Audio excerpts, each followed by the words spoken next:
Assalamualaikum warahmatullahi wabarakatuh.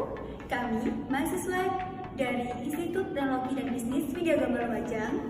Video ini dibuat untuk menyelesaikan salah satu tugas kelompok di mata kuliah Manajemen Perbankan dengan dosen pengampu Ibu Hesti Irnanta SAB MAB. Kami dari kelompok 4 terdiri dari 5 orang yang masing-masing bekerja sama dalam memenuhi tugas ini. So, ini dia video presentasi dari kami. Oke, saya Laila Yuni Prastiwi akan memandu video presentasi pada kesempatan kali ini.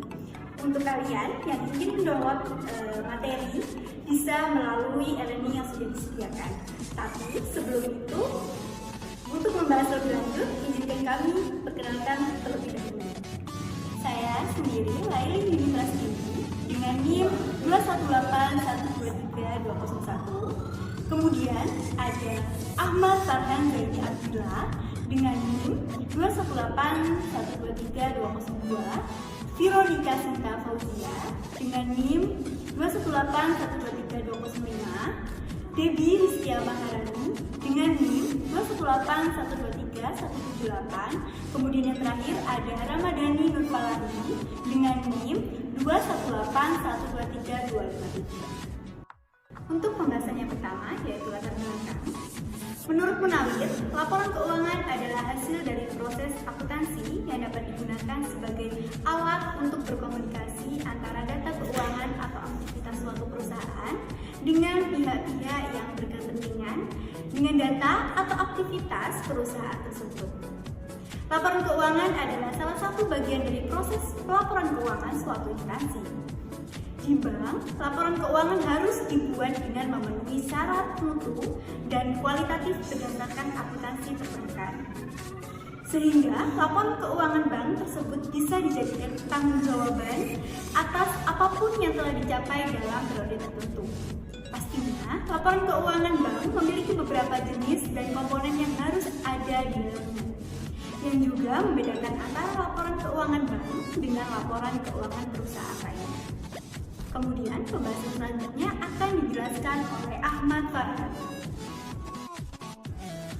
Di sini saya akan menjelaskan terkait pengertian laporan keuangan. Laporan keuangan bank merupakan suatu laporan keuangan yang disusun sebagai bentuk pertanggungjawaban dari manajemen bank terhadap seluruh pihak yang berkepentingan dengan kinerja keuangan bank. Pertanggungjawaban yang dilaporkan adalah selama satu periode yang telah ditentukan, supaya tidak terjadi keraguan dalam penggunaan keuangan ketika dijadikan sebagai pedoman penyelenggaraan akuntansi. Laporan keuangan bank yang dibuat harus memenuhi syarat mutu dan kualitatif akuntansi perbankan. Dan laporan keuangan bank ini tidak hanya ditujukan bagi bank komersial, namun juga untuk bank umum dan bank pengkreditan rakyat. Nah, selanjutnya di sini saya akan membahas terkait tujuan laporan keuangan bank. Setiap laporan keuangan merupakan salah satu bentuk informasi dari aktivitas perusahaan di masa lalu dan bentuk pertanggungjawaban manajemen yang diharapkan mampu memberikan bantuan kepada pengguna untuk membuat keputusan yang bersifat finansial. Pengguna laporan keuangan bank adalah manajemen bank, pemilik bank, investor, bank sentral, dan pemerintah untuk kepentingan pajak dan perencanaan pembangunan ekonomi. Nah, selanjutnya terkait pembuatan masing-masing laporan keuangan memiliki tujuan tersendiri. Secara umum, tujuan pembuatan laporan keuangan suatu bank adalah sebagai berikut. Yang pertama, memberikan informasi keuangan tentang jumlah aktiva dan jenis-jenis aktiva yang dimiliki. Yang kedua, memberikan informasi keuangan tentang jumlah kewajiban dan jenis-jenis kewajiban baik jangka pendek maupun jangka panjang. Yang ketiga, memberikan informasi keuangan tentang jumlah modal dan jenis-jenis modal bank pada waktu tertentu. Yang keempat, memberikan informasi tentang hasil usaha yang tercermin dari jumlah pendapatan yang diperoleh dan sumber pendapatan bank tersebut. Yang kelima, memberikan informasi keuangan tentang jumlah biaya-biaya yang dikeluarkan berikut. Jenis-jenis biaya yang dikeluarkan dalam periode tertentu. Yang keenam, memberikan informasi tentang perubahan-perubahan yang terjadi dalam aktiva, kewajiban, dan modal suatu bank. Yang ketujuh, memberikan informasi tentang kinerja manajemen dalam suatu periode dari hasil laporan keuangan yang disajikan. Nah, di sini terdapat jenis-jenis laporan keuangan bank terdiri dari 3, laporan keuangan bulanan, laporan keuangan triwulan, dan laporan keuangan tahunan. Yang pertama, laporan keuangan bulanan, yang mana laporan keuangan bulanan ini disajikan dalam 1 bulan. Dan yang kedua, laporan keuangan triwulan, yang mana laporan keuangan ini disajikan dalam 3 bulan. Dan yang terakhir, laporan keuangan tahunan, yang mana laporan tahunan ini disajikan dalam 1 tahun. Nah, buat teman-teman, presentasi selanjutnya akan disampaikan oleh kawan saya, yakni Veronica. Nah, selanjutnya saya akan menjelaskan mengenai komponen laporan. Supaya bisa menyajikan laporan keuangan bank secara detail dan terperinci, laporan keuangan harus berisi beberapa komponen. Komponen dari laporan keuangan di bank tersebut ialah yang pertama, laporan neraca bank. Neraca bank adalah laporan dalam bentuk daftar yang disusun secara sistematis yang menyajikan informasi perbandingan apa yang dimiliki bank atau aktiva yang sekaligus menunjukkan penggunaan dana atau investasi pada periode yang dilaporkan, apa yang menjadi kewajiban bank, dan modal atau ekuitas bank pada suatu saat atau tanggal tertentu yang sekaligus menunjukkan sumber dana yang ada pada aktiva. Secara matematis, neraca bank dinyatakan sebagai berikut, yaitu harta sama dengan utang plus modal. Yang kedua, laporan laba rugi bank. Laporan laba rugi bank adalah suatu bentuk laporan keuangan bank yang menggambarkan pendapatan dan biaya operasional dan non-operasional bank serta keuntungan bersih dalam periode tertentu. Yang ketiga, laporan komitmen kontingensi. Laporan komitmen kontingensi dikenal juga dengan rekening administratif yang disajikan terpisah antara komitmen dan kontingensi untuk mempermudah deteksi transaksi off balance dan posisinya. Komitmen dan kontingensi dirinci menurut tagihan dan kewajiban secara urut serta memperhatikan kemungkinan pengaruhnya terhadap neraca atau laba rugi bank. Yang keempat, laporan arus kas. Laporan arus kas merupakan laporan yang menunjukkan semua aspek yang berkaitan dengan kegiatan bank, baik yang berpengaruh langsung maupun tidak langsung terhadap kas. Laporan arus kas harus disusun berdasarkan konsep kas selama periode laporan. Yang kelima, catatan atas laporan keuangan merupakan laporan yang berisi catatan tersendiri mengenai posisi devisa neto menurut jenis mata uang dan aktivitas lainnya. Yang keenam, laporan keuangan gabungan dan konsolidasi. Laporan gabungan merupakan laporan dari seluruh cabang-cabang bank yang bersangkutan, baik yang ada di dalam negeri maupun di luar negeri. Sedangkan laporan konsolidasi merupakan laporan bank yang bersangkutan dengan anak perusahaannya.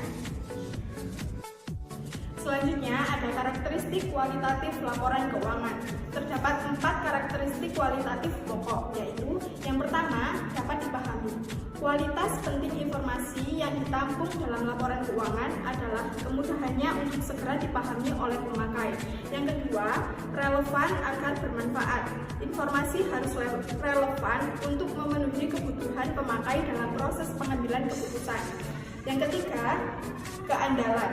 Agar bermanfaat, informasi juga harus andal. Informasi memiliki kualitas yang andal jika bebas dari pengertian yang menyesatkan, kesalahan material, dan dapat diandalkan pemakaiannya sebagai penyajian yang tulus dan jujur dari seharusnya disajikan atau yang secara wajar diharapkan dapat disajikan. Yang keempat, dapat dibandingkan. Pemakai harus dapat membandingkan laporan keuangan perusahaan antar periode untuk mengidentifikasi kecenderungan, posisi, dan kinerja keuangan. Selanjutnya ada keterbatasan laporan keuangan. Laporan keuangan merupakan produk akhir dari proses akuntansi yang mempunyai beberapa keterbatasan. Keterbatasan yang dimiliki laporan keuangan ini bertujuan agar dalam membaca laporan keuangan tidak menimbulkan salah tafsir. Menurut Jumingan, terdapat 4 laporan keuangan. Yang pertama, laporan keuangan pada dasarnya merupakan laporan interim report, bukan merupakan laporan final, karena laba rugi real hanya dapat ditentukan bila perusahaan dijual atau dilikuidasi. Yang Yang kedua, laporan keuangan ditunjukkan dalam jumlah rupiah yang tampaknya pasti. Sebenarnya jumlah rupiah ini dapat saja berbeda bila dipergunakan standar lain karena adanya lebih dari satu standar yang diperkenankan. Yang ketiga, neraca dan laporan laba rugi mencerminkan transaksi-transaksi keuangan dari waktu ke waktu. Yang keempat, laporan keuangan tidak memberikan gambaran yang lengkap mengenai keadaan perusahaan. Laporan keuangan tidak mencerminkan semua faktor yang mempengaruhi kondisi keuangan dari hasil usaha karena tidak semua faktor dapat diukur dalam satuan uang. Selanjutnya akan dijelaskan oleh rekan saya, Debbie Rizkia Maharani. Di sini saya akan menjelaskan mengenai modal bank. Sebagaimana perusahaan lainnya, bank juga memiliki modal yang dapat digunakan untuk berbagai hal. Hanya saja, dalam berbagai hal, dalam kurung seperti modal pelengkap, modal yang dimiliki oleh bank sedikit berbeda dengan yang dimiliki oleh perusahaan lainnya. Dalam praktiknya, modal terdiri dari dua macam, yaitu modal inti dan modal pelengkap. Untuk modal inti merupakan modal sendiri yang tertera dalam posisi ekuitas, sedangkan modal pelengkap merupakan modal pinjaman dan cadangan revaluasi aktiva beserta cadangan penyisihan penghapusan aktiva produktif. Untuk modal pelengkap terdapat 4 komponen. Yang pertama, cadangan revaluasi aktiva tetap. Cadangan revaluasi aktiva tetap merupakan cadangan yang dibentuk dari selisih penilaian kembali dari aktiva tetap yang dimiliki oleh bank. Yang kedua, ada penyisihan penghapusan aktiva produktif. Penyisihan penghapusan aktiva produktif merupakan cadangan yang dibentuk dengan cara membandingkan laba rugi tahun berjalan untuk menanggung kerugian yang timbul. Yang ketiga, ada modal pinjaman. Modal pinjaman merupakan pinjaman yang didukung oleh warket-warket yang memiliki sifat seperti modal. Dan yang keempat, ada pinjaman subordinasi. Pinjaman subordinasi merupakan pinjaman yang telah memenuhi syarat seperti ada perjanjian tertulis antara bank dengan pemberi pinjaman, memperoleh persetujuan Bank Indonesia, dan tidak dijamin oleh bank yang bersangkutan. Untuk modal inti terdapat 10 komponen, yaitu yang pertama, modal disetor. Modal disetor merupakan modal yang telah disetor oleh pemilik bank sesuai dengan peraturan yang berlaku. Yang kedua, ada agio saham. Agio saham merupakan kelebihan harga saham atas nilai nominal saham yang bersangkutan. Yang ketiga, ada modal sumbangan.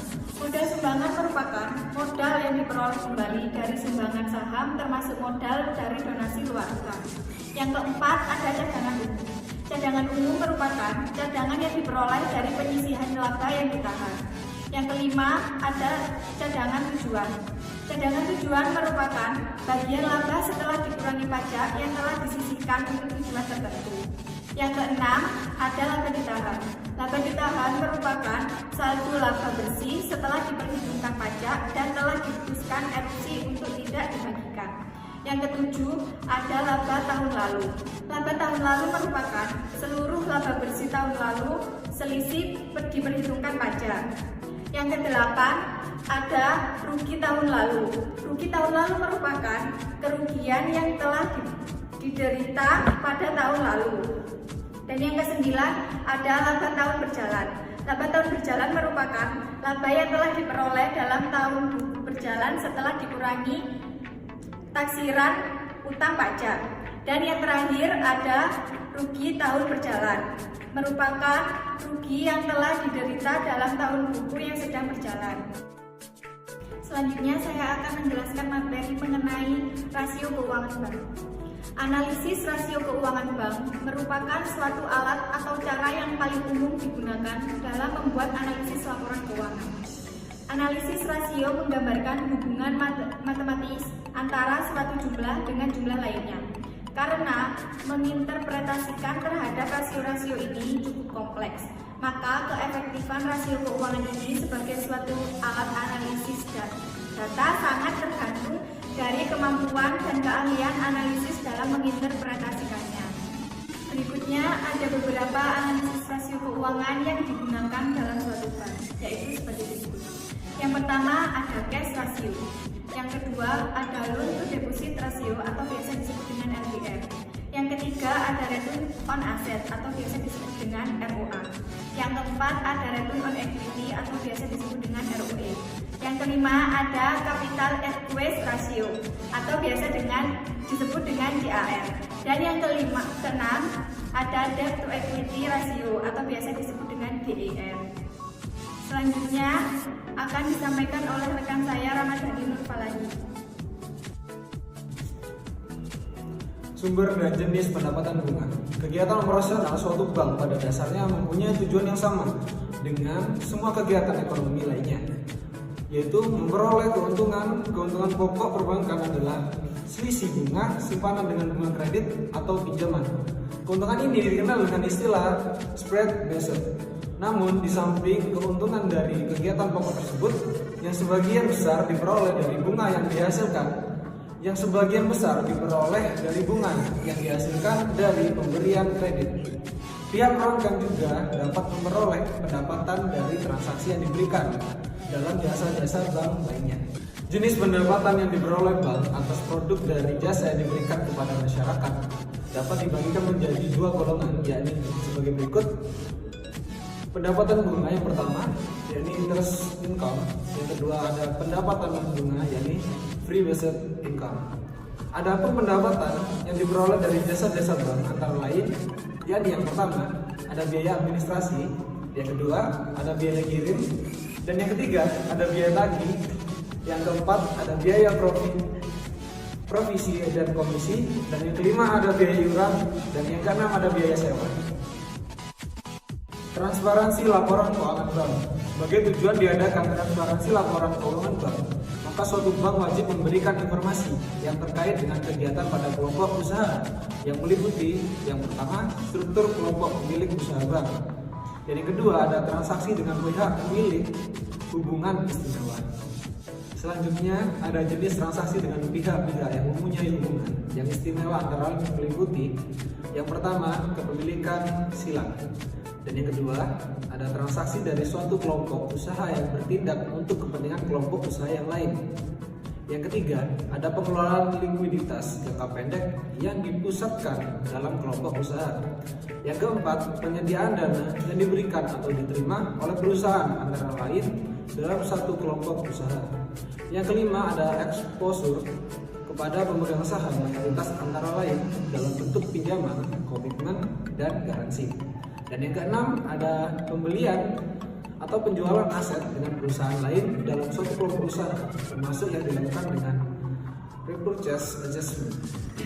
Dan yang ketujuh ada pemberian penyediaan dana, komitmen maupun fasilitas lain yang dapat dipersamakan dengan itu dari setiap perusahaan atau badan hukum yang berada dalam satu kelompok usaha dengan bank kepada debitur yang telah diperoleh menyediakan dana dari bank. Sekian dari saya, terima kasih. Untuk kesimpulan, laporan keuangan adalah salah satu bagian dari proses pelaporan keuangan suatu instansi. Di bank, laporan keuangan harus dibuat dengan memenuhi syarat mutu dan kualitatif berdasarkan akuntansi perbankan, sehingga laporan keuangan bank tersebut bisa dijadikan pertanggungjawaban atas apapun yang telah dicapai dalam periode tertentu. Pastinya, laporan keuangan bank memiliki beberapa jenis dan komponen yang harus ada di dalamnya, yang juga membedakan antara laporan keuangan bank dengan laporan keuangan perusahaan. Tujuan laporan keuangan adalah menyediakan informasi yang menyangkut posisi keuangan, kinerja, serta perubahan posisi keuangan suatu perusahaan yang bermanfaat bagi sejumlah besar pemakai dan stakeholder dalam membuat keputusan finansial. Jadi sekian untuk presentasi dari kelompok kami. Jika ada pertanyaan, silakan untuk bergabung pada ruang diskusi yang sudah disediakan di alumni. Kurang lebihnya mohon maaf. Wallahul muwaffiq ila aqwamit thoriq. Assalamualaikum warahmatullahi wabarakatuh.